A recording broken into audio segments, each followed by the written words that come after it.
it didn't happen this way, but I was like, oh, they're gonna have to choose between helping their brother with some personal shit or doing the smart business move.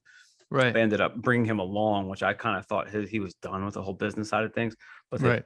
brought him back, and then that went from there. And that was like, I think the audience was happy to see that. Everywhere, it's like, oh, they're finally together, fighting as one. They're the super Right. team. And the brilliance of that scene is in fact bringing them all together.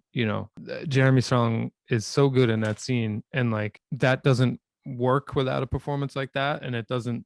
It sort of is much cheesier if you don't have that sort of unburdening, and it's just, hey, no, why don't we all link up and fight that together? It's like, no, they're sort of coming to the realization that they don't have a choice other than to go together. The way that scene's directed, it's so beautiful. There's that shot of Jeremy Strong with his head down, and Kieran Culkin's got his hands on his shoulders, and Shiv's got not Shiv, Sarah Snook's got her hands on Jeremy's head. And then in the final scene, when we get to, ultimately that we're in some beautiful lounge at a villa somewhere.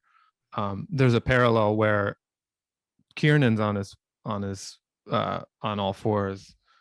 Jeremy's got his hands on on Kieran's shoulders, and Shiv is once again sort of in the background. It's just like, if you look closely, I think that's the other thing to take away from this season.